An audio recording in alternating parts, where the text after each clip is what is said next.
ওয়াকফ আইনের বিরোধিতার নামে কার্যত রাজ্য জুড়ে অরাজকতা চলছে। পুলিশ নীরব দর্শক, আবার কোথাও পুলিশ পালিয়ে বেড়াচ্ছে। বিএনএসের 163 ধারা জারি থাকার পরও হিংসায় লাগাম পরানো যাচ্ছে না। পুলিশ মন্ত্রী কি করছেন? তার দপ্তর কি করছে?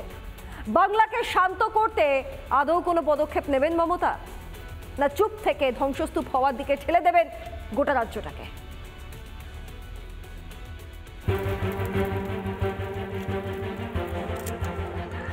ওয়াকফ আইনের বিরোধিতায় রাজ্য জুড়ে অরাজকতা। প্রতিবাদের নামে দোকান বাড়ি ভাঙচুর, গাড়িতে আগুন, চলছে হত্যালীলা।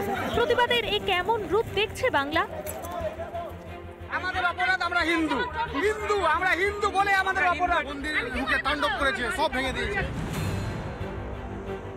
এ কোন বাংলায় বাস করছি আমরা? ভ্রাতৃত্ব ভুলে হানাহানি, মারামারিতে মেতে উঠেছে মানুষ। এই পরিস্থিতির জন্য রাজ্যের শাসক দলের তোষণের রাজনীতিকেই দায়ী করছে বিরোধীরা। উনার কন্ট্রোলেই নেই। উনার ছাপ্পা মেরে জিতা এমএলএ এমপিরা বাড়ি থেকে পালিয়ে গেছে। পুরো কন্ট্রোল করছে পিএফআই সিমি, আনসারুল বাংলা, পুরো জঙ্গিদের হাতে। যাহা ইউনুস তাহা মমতা। প্রয়োজন আমরা রাষ্ট্রপতি শাসন চাইবো। যদি এই রাজ্য সরকার যদি শাসন ব্যবস্থা চালাতে না পারে, তো 356 তো এমনি মামা বাড়ির জন্য রাখা হয়নি। মুখ্যমন্ত্রীকে আমি আহ্বান জানাবো যে আপনি কেন্দ্রীয় গৃহমন্ত্রীর সাথে, হোম মিনিস্টারের সাথে কথা বলুন, বলিয়ে কয়েক হাজার প্যারামিলিটারি ফোর্স নামান হলে 2 ঘন্টার মধ্যে সব বন্ধ হবে। রাজনীতির কারণের জন্য কিছু দলরা বা কিছু লোকরা ওরা ভাইদের মধ্যে ঝগড়া লাগাতে চাইছে। সরকারি সম্পত্তি থেকে ব্যক্তিগত সম্পত্তি পুড়ে ছাই সবই। এরপরেও নির্লজ্জতার মতো দায় ছেলাছেলিতে মেতে উঠেছে রাজ্যের মন্ত্রী। বিজেপির উস্কানিতেই লাফালাফি হচ্ছে। যারা মির্জাফর তখনও ছিল, এখনো আছে। যারা উস্কানি দিচ্ছেন, যারা এসব উস্কানি করছেন, তারা বিজেপির হাত শক্ত করছে। চক্ষু লজ্জার খাতিরে তৃণমূলের আরও এক বিধায়ক আংশিক সত্যি বলতে বাধ্য হয়েছেন।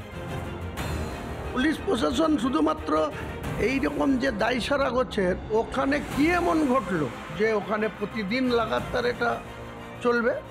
যেটা হয়েছে সেটা তো করা হতে তাদের থামাতে হবে। কাছে বাংলার মা মাটি। পরিস্থিতি না সামলে মমতা বন্দ্যোপাধ্যায় কি সম্রাট নীরোর ভূমিকায় অবতীর্ণ হবেন? ধ্বংসস্তূপের উপরে বসে কি বেহালা বাজাবেন? রিপাবলিক বাংলা।